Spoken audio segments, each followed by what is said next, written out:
Have you ever crashed your motorbike in Cambodia thanks to a suicidal chicken and then had backyard surgery on an exposed bone? Well, I have. Stay tuned, you don't want to miss this crazy story.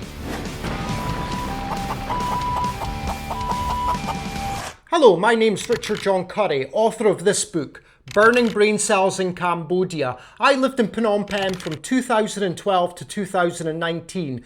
I was a backpacker, a bartender, then I worked in film production for about 4 years, and finally I owned and managed a hostel in Phnom Penh, which was the craziest experience of my life. Today's story is going to come from this book, and it's all about a very deadly encounter that I had with a chicken in the province of Mondulkiri. Back in 2015, I was dating a Cambodian girl who I'll call Mali. I had to change her name in the book, and I'm going to change her name now. If I don't, it'll have serious repercussions, if you know what I mean. Mali and I decided to have a long weekend in the province of Mondulkiri. Mondulkiri is roughly 5 hours away from Phnom Penh by car.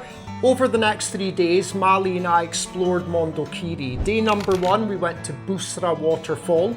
Day number 2, we went to an elephant sanctuary. And then day number 3, we went to Dak Dam waterfall.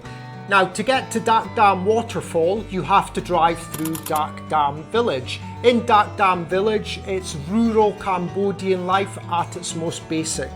We were driving through the village on a yellow dirt track with the houses on either side.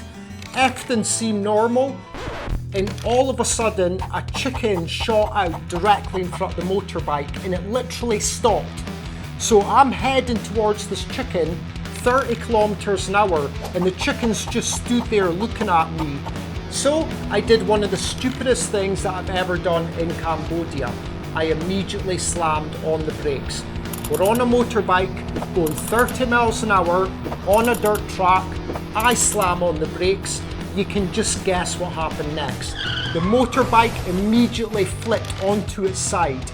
Me, Mali and the motorbike, we went skidding along the ground for maybe 10 meters. This was my first time being in a motorbike crash, and it was a very surreal experience. From the moment I hit the ground, it was almost like the sound got taken out of my ears and there was complete silence. My first priority after the crash was to make sure that Mali was okay. She was my girlfriend, I loved her. So I turned around and I said to her, "Are you okay? Are you okay?" And she was in a stunned state, and she said, I'm fine, I'm fine. What had happened during the crash was, because I was in front of Mali, I acted like an airbag. So all the impact from hitting the road, I absorbed that. From here to here on my elbow was completely grazed and skinned open, and it was bleeding profusely. My right hand knee had similar injuries. It was completely skinned, grazed beyond comprehension, and it stung quite badly. But looking at what happened with the motorbike, I thought, we've got off lightly. Mali looked down at my right hand ankle and she let out a scream and she said, "Oh my God, look at your leg." Now the cut was only 1 inch long, but it was very, very deep, and there was blood pumping out of it, absolutely pumping out of it. As soon as I seen that hole in my leg, I felt queasy. Any adrenaline that was in my system completely escaped. About 10 villagers came running over. They had seen the crash, put down what they were doing, and they came running over, and they looked at the state of me. I was completely white, and they led me over to the side of the road. An old lady laid out a woven mat, and I crashed down on the mat. I just laid there, feeling sick, surrounded by about 30 Cambodian villagers. I sat up and I looked at the wound. The wound, it was like a hole. It wasn't simply a cut, it was almost like a hole. And I looked very closely at the hole, and I seen a little white object. And I thought, what is that? And then I realised it was a stone. So what I done was I put my finger down to move the stone out of the hole, because it made me feel quite sick knowing there was a stone in my leg. When I put my finger down and I started to move the stone, it didn't move. And then I realised that wasn't a stone in my leg, that was the bone. you could literally see the white of the bone in my leg. I lay back on that woven mat, the pain from my leg, the heat from the Cambodian sun, the shock of being in a motorbike crash. I just thought to myself, this is one of the worst situations that I've ever been in my life. Never mind living in Cambodia, this was an untenable predicament. But it was about to get worse, much worse. A Cambodian villager, he went to a local store and he came running over with a plastic bag filled with liquid. This villager with the plastic bag, he knelt down right next to me and he started to unfasten the elastic band at the top of the bag, and he's looking down at the hole in my leg, and then he begins to tip the liquid directly towards the hole in my leg. Only one thought came to mind. What's in the plastic bag? It can't be water. If it was water, it would be in a plastic bottle. So what was in the plastic bag? And I said to my girlfriend, what's in the plastic bag? She spoke to the villager in Khmer, because this is a local Cambodian villager who doesn't speak English. She spoke in Khmer and she said, what's in the bag? The guy answered. Just before the liquid touched down, my girlfriend gave me the answer. It was 100% proof alcohol. The second the 100% proof alcohol touched down at this hole in my leg, I felt the worst pain that I've ever experienced in my life. This was an open wound, you could see the bone, and I've got 100% proof alcohol pouring directly into the wound.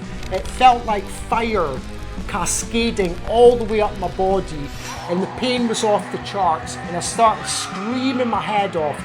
And then my girlfriend said something to the man in Khmer, and then he started pouring the same liquid over my elbow. I literally thought I was in hell. I wasn't in Cambodia, I was in hell, and it was horrendous. But what I was to find out, the pain that I experienced at that point was nothing compared to what was to come later on. Then a local villager turned up in an ambulance. And when I say ambulance, what I mean is a motorbike with a flatbed trailer attached. About 10 minutes later, we arrived at a local clinic, which actually had a mobile phone shop on the front, and through in the back was the clinic.